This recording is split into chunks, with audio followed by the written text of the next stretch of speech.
Hello friends, once again you all are welcome to the world of physics by K.H. Gohil. Specially Gujarat board સિરીઝની અંદર આજે આપણે chapter number 2 ના ઉદાહરણ number 7 થી આગળ દાખલાઓ ગણવાના છીએ. તો સૌથી પહેલા જોઈએ ઉદાહરણ નંબર 7. ઉદાહરણ નંબર 2.7 જે છે તમને આખું થિયરી બેઝ ઉદાહરણ આપેલું છે. એના ક્વેશ્ચન જોતા જાય. પહેલું પૂછેલું છે કોઈ માણસના સૂકા વાળમાંથી પસાર કરેલ કાંસકો કાગળના નાના ટુકડાને આકર્ષે છે. શા માટે? જો વાળ ભીના હોય અથવા તે વરસાદી દિવસ હોય તો શું થાય? તો અહીંયા તમને જે ક્વેશ્ચન પૂછેલો છે સૂકા વાળ સાથે કાંસકાને ઘસવાની જે પ્રક્રિયા છે એ પ્રક્રિયાની અંદર કાંસકો એ પ્લાસ્ટિકનો બનેલો હોય તો એ જ્યારે સૂકા વાળ સાથે ઘસાય છે ત્યારે એમાં વિદ્યુત ભાર આવે છે અને આ જે કાંસકો છે એ કાંસકો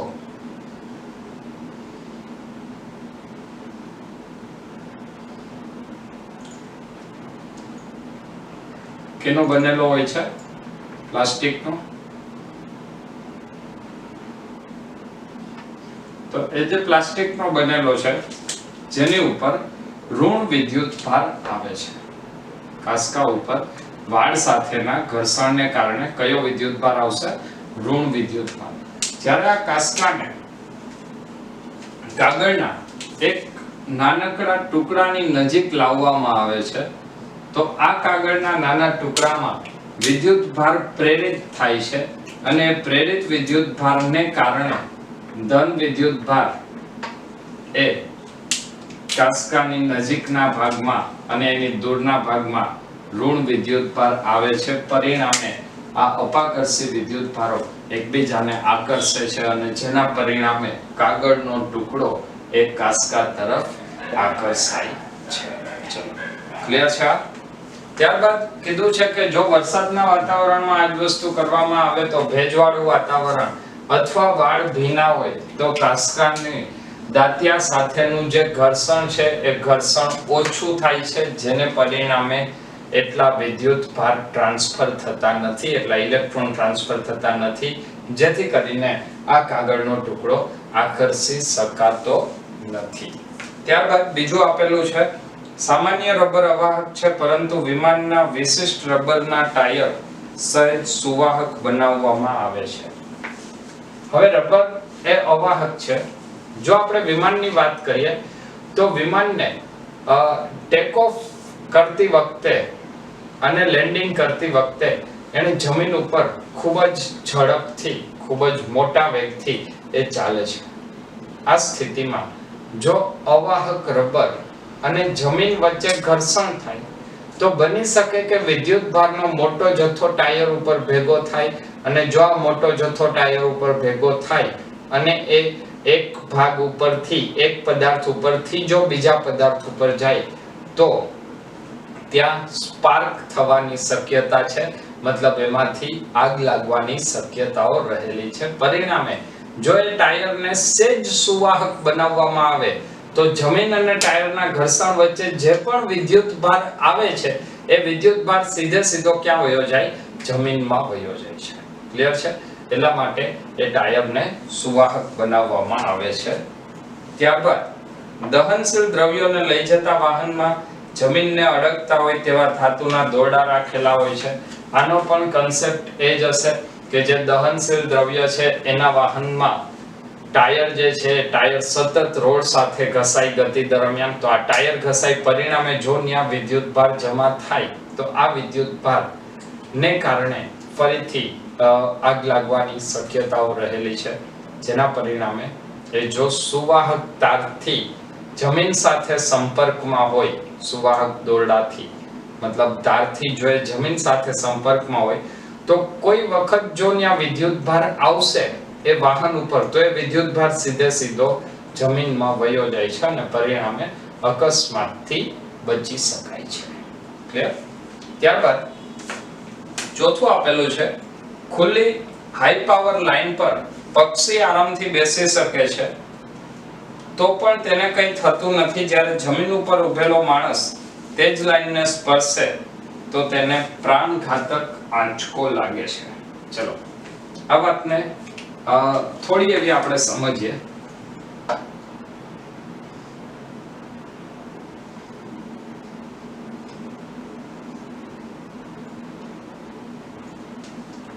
માની લઈએ કે આ બે થાંભલાઓ છે.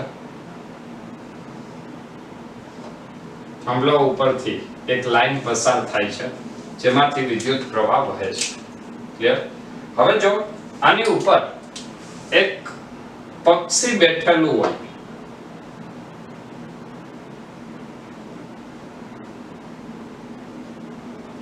માની લે કે આની ઉપર એક પક્ષી બેઠેલું છે, તો એ જે પક્ષી બેઠેલું છે એ પક્ષી માત્ર તારના સંપર્કમાં છે, એ જમીનના સંપર્કમાં નથી. જમીનના સંપર્કમાં નથી મતલબ અહીંયા વિદ્યુત સ્થિતિમાનનો તફાવત સર્જાતો નથી. અને જ્યાં સુધી વિદ્યુત સ્થિતિમાનનો તફાવત સર્જાતો નથી ત્યાં સુધી પદાર્થ સેફ રહી શકે છે. પરંતુ જો માણસની વાત કરીએ તો જો કોઈ સ્થિતિમાં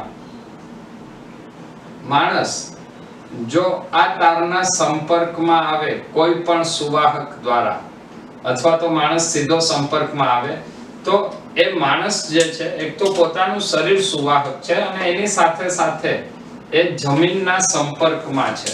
અને જો એ જમીનના સંપર્કમાં હોય તો હવે અહીંયા વિદ્યુત સ્થિતિમાનનો તફાવત ઉત્પન્ન થાય છે. તારમાં વિદ્યુત સ્થિતિમાન V અને જમીનનું સ્થિતિમાન 0. પરિણામે આ વિદ્યુત સ્થિતિમાનના તફાવતને કારણે વિદ્યુત પ્રવાહ એ માનવ શરીરમાંથી પસાર થાય છે અને પરિણામે વિદ્યુત શોક એટલે કે પ્રાણઘાતક આંચકો લાગે છે. ચલો ક્લિયર છે આટલું? તો આ વાત થઈ ઉદાહરણ નંબર 2.7. હવે જોઈએ ઉદાહરણ નંબર 2.8. ઉદાહરણ નંબર 2.8 ની અંદર તમને આપેલું છે ડાઇલેક્ટ્રિક અચળાંક K ધરાવતા દ્રવ્યના એક ચોસલાનું ક્ષેત્રફળ સમાંતર પ્લેટ કેપેસિટરની પ્લેટ જેટલું છે, પરંતુ તેની જાડાઈ 3/4d છે, જ્યાં d એ બે પ્લેટ વચ્ચેનું અંતર છે. જ્યારે આ ચોસલાને પ્લેટો વચ્ચે દાખલ કરવામાં આવે ત્યારે કેપેસિટન્સમાં કેવો ફેરફાર થાય છે? સૌથી પહેલા તો આ ક્વેશ્ચનને સમજીએ. ક્વેશ્ચનની અંદર તમને કીધેલું છે કે એક કેપેસિટરની વાત છે.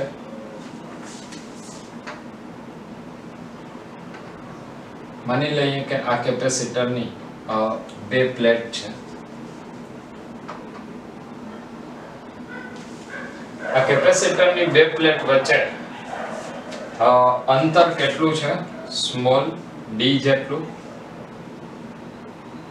હવે આ બંને પ્લેટની વચ્ચે એક ડાઇલેક્ટ્રિક ચોસલું દાખલ કરવામાં આવે છે અને જે ડાઇલેક્ટ્રિક ચોસલાની પહોળાઈ એ આપણને આપેલી છે 3/4d.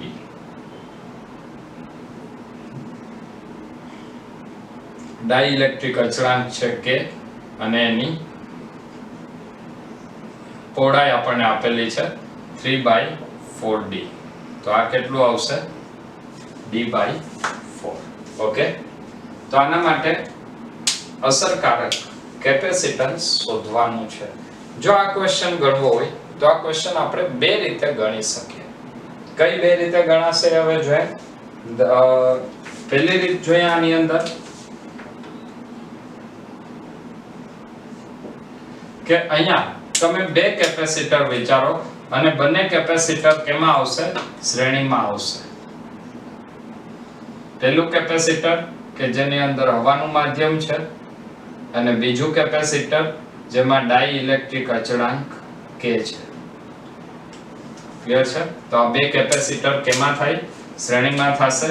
એનું અંતર વ્યાખ્યાયિત કરી દે. પહેલા કેપેસિટરનું અંતર આવશે d/4, બીજા કેપેસિટરનું અંતર આવશે 3d/4. મતલબ કે અહીંયા જો આપણે બે કેપેસિટરના શ્રેણી જોડાણનું સૂત્ર લગાડીએ તો એ આવશે 1/c is equal two 1/c1 plus 1/c2. Clear? c1 માટે સૂત્ર શું આવશે? એપ્સિલોન 0a બાય d આવશે d/4 પ્લસ c2 માટે જ્યારે ડાઇલેક્ટ્રિક અચળાંક k હોય ત્યારે કેપેસિટન્સ k ગણું થાય એટલે આવશે k epsilon 0a divide by 3d/4. Clear? તો આનું આપણે થોડું સાદું રૂપ આપીએ તો d/4 એપ્સિલોન 0a એ કોમન નીકળશે અને અંદર વધશે 1 પ્લસ 3/k અથવા એને આપણે લખીએ 1/c is equal two d/4 epsilon 0a into k plus 3/k. Clear છે?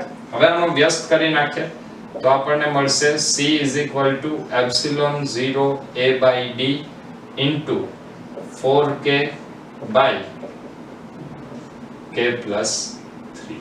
આ આપણને સમતુલ્ય કેપેસિટન્સ મળશે. આ એની પહેલી રીત થઈ જેની અંદર તમે બે કેપેસિટર વિચારો છો. હવે આપણે જોઈએ રીત નંબર 2. બીજી રીતની અંદર આપણે અહીંયા બંને પ્લેટ વચ્ચેનો વિદ્યુત સ્થિતિમાનના તફાવત ઉપરથી દાખલો ગણશું. દાખલા તરીકે આ કેપેસિટરની બે પ્લેટ છે તો બે પ્લેટ વચ્ચે વિદ્યુત સ્થિતિમાનનો તફાવત આપણે કેટલો લઈએ છીએ? v જેટલો. તો માની લઈએ કે આ બે પ્લેટ વચ્ચેનો વિદ્યુત સ્થિતિમાનનો તફાવત v1 અને આ બે પ્લેટ વચ્ચે વિદ્યુત સ્થિતિમાનનો તફાવત v2. તો બે પ્લેટ વચ્ચે વિદ્યુત સ્થિતિમાનનો તફાવત કેટલો થશે? v જેટલો. આ જે માધ્યમ છે એમાં ડાઇલેક્ટ્રિક ચોસલું ભરેલું છે k જેટલું. ક્લિયર? બાકીની બધું ઉપરની આકૃતિ જેવું જ સેમ રહેશે. તો અહીંયા હું લખું છું કુલ વિદ્યુત સ્થિતિમાનનો તફાવત v હોય તો v is equal to v1 plus v2. v1 એટલે e1 d1 plus e2 d2. ચલો e1 એટલે શું? તો e1 આવશે e0. શૂન્યાવકાશ હોય ત્યારે વિદ્યુત ક્ષેત્ર લખીએ છીએ e0 plus d1. d1 છે d/4 plus e2. જ્યારે ડાઇલેક્ટ્રિક મૂકવામાં આવે ત્યારે વિદ્યુત ક્ષેત્ર k માં ભાગનું થાય છે એટલે e0 by k plus d2. d2 આવશે 3d/4. ક્લિયર? હવે અહીંયાથી e0 ની કિંમત મૂકીએ. અચ્છા e0 d/4 બધામાંથી કોમન કાઢી લઈએ તો આવશે e0 d/4 into 1 plus 3/k. Clear છે? અહીંયા e0 ની કિંમત મૂકી દે તો e0 એ શું આવશે? e0 એટલે કેપેસિટરની બે પ્લેટ વચ્ચેનું વિદ્યુત ક્ષેત્ર એ આવશે સિગ્મા બાય 2 એપ્સિલોન 0 અને જો સિગ્મા ને લખવું હોય તો એને આપણે લખશું q by 2 epsilon 0a into d/4 sorry sigma by epsilon 0. કેપેસિટરની બે પ્લેટ વચ્ચે વિદ્યુત ક્ષેત્ર કેટલું આવશે? E is equal to sigma by epsilon 0 અથવા sigma is equal to q by a. તો q by epsilon 0a d/4 into k plus 3/k. આ આપણને શું મળશે? v. હવે જો કેપેસિટન્સ જોતું હોય તો સૂત્ર આવશે c is equal to q by v. તો v ને આ બાજુ જવા દે તો આ બધા જે પદ છે એ સામે જાય અને વ્યસ્ત થઈ જાય તો આવશે c is equal to epsilon 0 એ અંશમાં આવશે d છેદમાં આવશે epsilon 0 a by d. 4 અંશમાં જશે k પણ અંશમાં જાય 4k divide by k plus 3. Clear છે? આ તમને કેપેસિટન્સ નું સૂત્ર મળશે. હવે જોઈએ ઉદાહરણ નંબર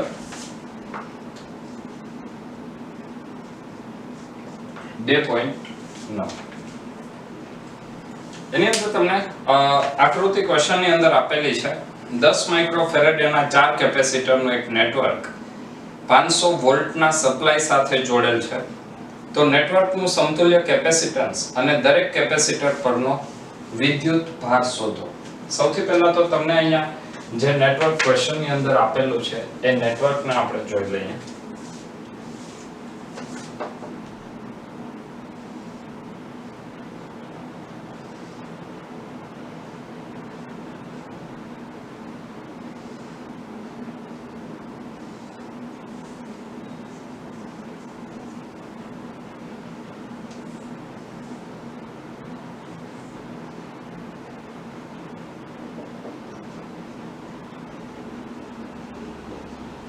જે બે છેડાઓ છે એ બે છેડાઓ વચ્ચે 500 વોલ્ટનો વિદ્યુત સ્થિતિમાનનો તફાવત છે.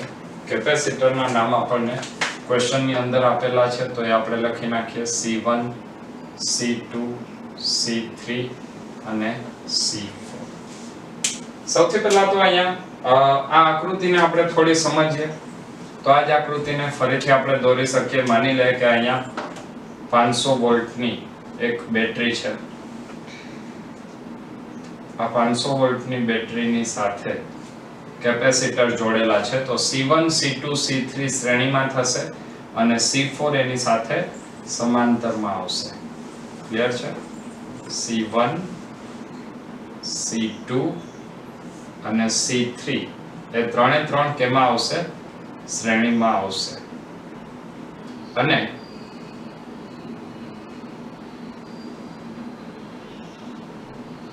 C4 જે છે એ C1, C2, C3 આરે કેમાં આવશે? સમાંતરમાં આવશે. ક્લિયર છે? તો હવે અહીંયા 500 વોલ્ટનો સપ્લાય લાગુ પાડેલો છે. 500 વોલ્ટ છે. C1, C2, C3 શ્રેણીમાં એની સાથે C4 સમાંતરમાં છે. તો સૌથી પહેલા આપણે અહીંયા સમતુલ્ય કેપેસિટન્સ ગોતવાનું છે. ક્વેશ્ચનની અંદર પહેલું તમને પૂછેલું છે સમતુલ્ય કેપેસિટન્સ શોધો. અને દરેક કેપેસિટરનું કેપેસિટન્સ જે છે એ 10 માઇક્રોફેરાડ આપેલું છે. C1, C2, C3 અને C4 એ કેટલું આપેલું છે? 10 માઇક્રોફેરાડ. સૌથી પહેલા C1, C2 અને C3 નું સમતુલ્ય કેપેસિટન્સ C ડેશ ગોતી લઈએ. તો અહીંયા લખશું C1, C2 અને C3 નું સમતુલ્ય કેપેસિટન્સ C ડેશ હોય તો C dash is equal two કેટલું મળશે? તો C ડેશ મળશે 3 કેપેસિટર શ્રેણી જોડાણમાં ત્રણે ત્રણનું મૂલ્ય સમાન છે. તો સમતુલ્ય કેપેસિટન્સ આવે C/N જેટલું. મતલબ કોઈ પણ એક કેપેસિટરનું મૂલ્ય ડિવાઇડ બાય N એટલે કેટલું આવશે? 10/3 માઇક્રોફેરાડ. ક્લિયર? તો C ડેશ આપણને કેટલું મળ્યું? 10/3 માઇક્રોફેરાડ. આ જે 10/3 માઇક્રોફેરાડ છે એ અને C4 એ બંને હવે કેમાં થશે? સમાંતરમાં. તો અહીંયા ફરીથી આપણે બીજી એક આકૃતિ દોરીએ.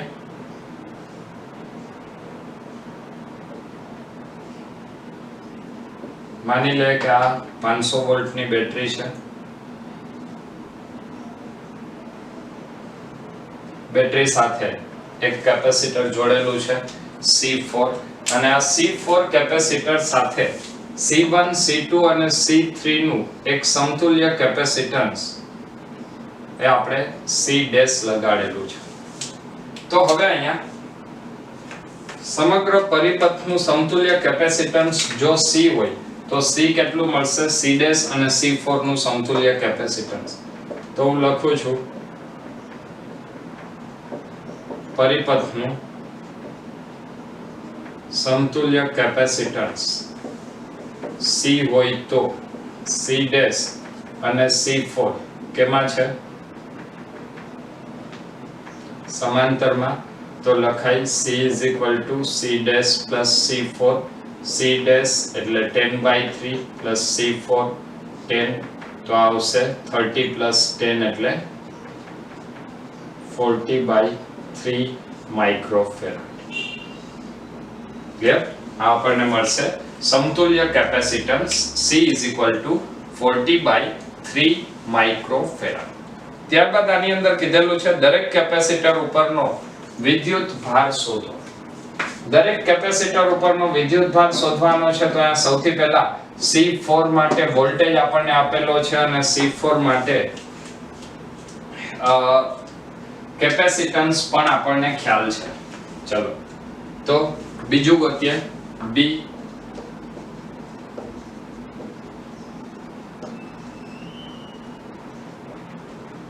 દરેક કેપેસિટર પરનો વિદ્યુત ભાર.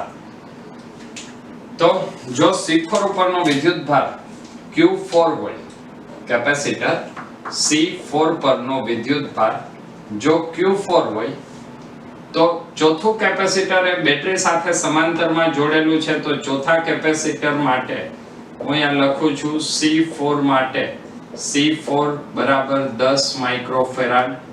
ત્યારબાદ એનું વિદ્યુત સ્થિતિમાનનો તફાવત છે 500 વોલ્ટ અને આના ઉપરથી એના ઉપરનો વિદ્યુત ભાર ગોતવાનો છે તો લખશું Q = C × V.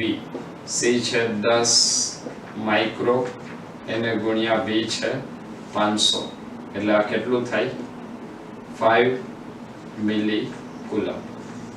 Q4 કેટલું આવશે 5 મિલી કુલમ. ક્લિયર છે? 10⁻6 ઘાત અને +3 એટલે 10⁻3 ઘાત તો એ આવશે 5 મિલી કુલમ.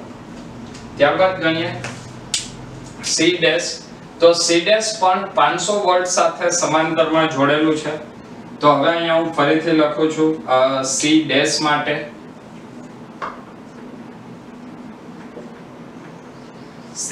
માટે કેપેસિટન્સ કેટલું છે 10/3 માઇક્રોફેરાડ અને વોલ્ટેજ કેટલો છે 500 વોલ્ટ. તો એના ઉપરથી એમાં આવતો વિદ્યુત ભાર હું લખું છું Q dash = C dash × V. C dash છે 10/3 માઇક્રો એટલે 10⁻6 અને V છે 500 તો ફરીથી 10⁻3 અને 5/3 તો Q ડેશ કેટલું આવશે 5/3 મિલી કુલમ. હવે જો આ જે Q ડેશ વિદ્યુત ભાર છે 5/3 મિલી કુલમ એ C ડેશ ઉપર આવે છે તો એ જ વિદ્યુત ભાર C1 C2 અને C3 ત્રણ કેપેસિટર ઉપર જાય કારણ કે શ્રેણી જોડાણમાં વિદ્યુત ભાર કેવો હોય છે સમાન હોય છે. ક્લિયર? તો આના ઉપરથી લખશું Q ડેશ ઉપરથી તેથી Q1 Q2 અને Q3 એ કેટલા આવશે 5/3 મિલી કુલમ. ચલો ક્લિયર છે અહીંયા સુધીનું? તો આપણે વાત કરી પ્રકરણ 2 ના ઉદાહરણની. ફરીથી આગળના જે ઉદાહરણ છે એ નેક્સ્ટ લેક્ચરની અંદર સોલ્વ કરશું. તો નેક્સ્ટ લેક્ચરમાં ખૂબ જ ઝડપથી મળીએ છીએ. ત્યાં સુધી બધા મહેનત કરતા રહો. Wish you all the best.